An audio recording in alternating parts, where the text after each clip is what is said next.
ఛానల్కు స్వాగతం సుస్వాగతం. నేడు మీ ముందుకు తీసుకొచ్చింది ఆకుకూరలతో ఆరోగ్యం.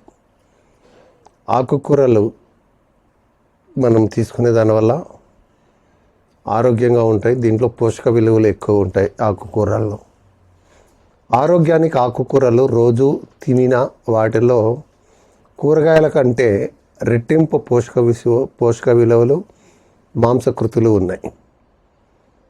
పాలకూర టమాటా కలిపి కూడా వండుకోవచ్చు, ప్రాబ్లం ఏం లేదు. ఆకుకూరలు కోసి నిల్వ ఉంచరాదు, విలువలో పోతాయి. ఎవరైనా కిడ్నీ ప్రాబ్లం ఉన్న వాళ్ళు, స్టోన్ ప్రాబ్లం ఉన్న వాళ్ళు పాలకూర టమాటా కాంబినేషన్లో వండకండి. మిగతా వాళ్ళు వండుకోవచ్చు. చాలామంది కిడ్నీలో ప్రాబ్లం అని ఎవరో ఇంటారు చెప్పింది కానీ చేసుకోరు. నార్మల్ వాళ్ళు వాడుకోవచ్చండి. పాలకూర మంచిదే, టమాటా కూడా మంచిదే. కాల్షియం ట్యాబ్లెట్లు లేదా పెయిన్ కిల్లర్లు ఎక్కువగా వాడితే కిడ్నీలో రాళ్ళు ఎక్కువ తయారవుతాయి. కాల్షియం ట్యాబ్లెట్లు లేదా పెయిన్ కిల్లర్స్ ఎక్కువ వాడితే దాంట్లో కిడ్నీలో రాళ్ళు తయారవుతాయి. ఆకుకూరలు ఫ్రై చేయకూడదు, చింతపండు వాడకూడదు.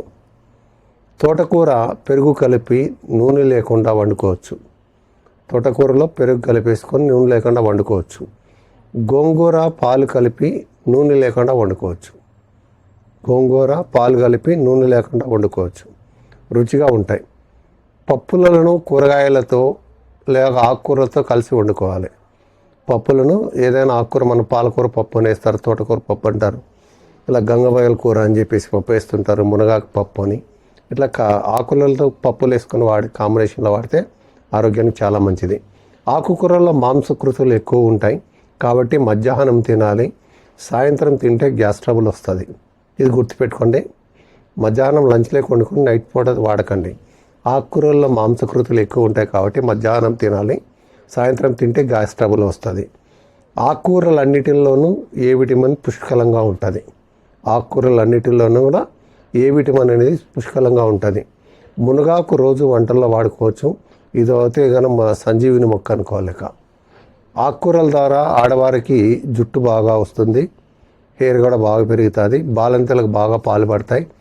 ఆకుకూరల్లో కాల్షియం ఎక్కువగా సహజంగా తీసుకునే కాల్షియం ద్వారా మన శరీరానికి ఎలాంటి అనర్థం ఉండదు, కిడ్నీలో రాళ్ళు రావు. ఐరన్ పండ్ల కంటే ఆకుకూరల్లోనే ఎక్కువ ఉంది. ఐరన్ శాతము ఫ్రూట్స్ల కన్నా ఆకుకూరల్లోనే ఎక్కువ ఉండదు. పాలకూర శనగపిండి, నిమ్మరసం, పచ్చిమిర్చి, అల్లం నూనె లేకుండా వేయించి బజ్జీలా తీసుకోవచ్చు. గోధుమలు పాలిష్ చేయని బియ్యం, పీచు పదార్థాలు ఉన్నాయి తింటే ఎక్కువ స్థాయిలో కాల్షియం అందుతుంది. ఓకే, ఇవన్నీ కూడా మీరు ఆకుకూరలు తిని లాభం పొందాలని కోరుకుంటూ సెలవు తీసుకుంటాను.